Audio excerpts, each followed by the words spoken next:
Well, we'll bring you that briefing in a moment, but first let's take a story from around the world. In Ukraine, where a Russian missile attack on residential buildings has killed a 10-year-old boy and his grandmother. Ukrainian officials say the attack also injured at least 27 others in Kharkiv. It comes a day after dozens of people died in a devastating Russian missile strike on a nearby village. Meanwhile, Russia launched a massive drone attack overnight, damaging port infrastructure and a grain silo on the Danube River. President Vladimir Putin says Russia has successfully tested a new generation of nuclear-powered cruise missile. In a wide-ranging speech, President Putin also raised the prospect of revoking Russia's ratification of a treaty banning nuclear tests. U.S. President Joe Biden has, however, expressed concerns of failing efforts to approve arms for Ukraine amid political upheaval in Congress could become a serious battlefield concern. Still on the Russia-Ukraine war, King Felipe VI has met with the president of Ukraine, Volodymyr Zelenskyy. They met on the occasion of his attendance at the summit of the European Political Community, which held this Thursday in Granada, Spain. The meeting, which took place in the Alhambra, was attended on the Spanish side by both the acting Minister of Foreign Affairs and the head of the King's household. On the Ukrainian side, President Zelenskyy was accompanied by his foreign minister. This comes as the Ukrainian president continues to seek support as Russia-Ukraine war rages on.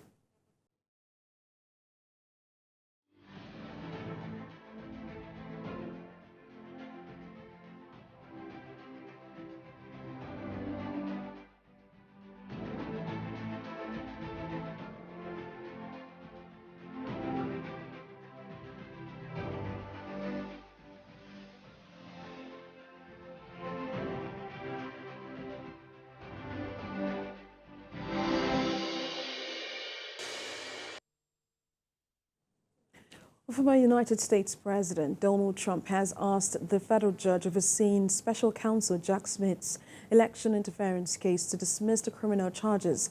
Mr. Trump argues that he has immunity because he was president at the time and also was acquitted by the U.S. Senate after his impeachment.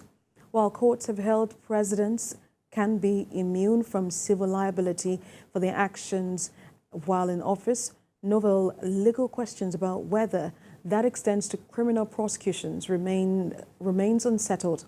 Recall that the indictment handed up by Washington, D.C. grand jury in August alleges that Mr. Trump illegally plotted to stay in office after losing the 2020 election.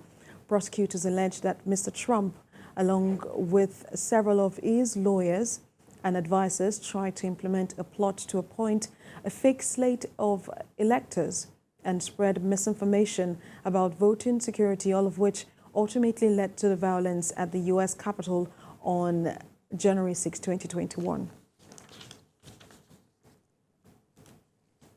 In Mexico, high-ranking U.S. and Mexican officials are scheduled to meet for the Mexico-United States high-level dialogue on security. They will discuss issues of migration, weapons trafficking, and drugs trafficking, among others.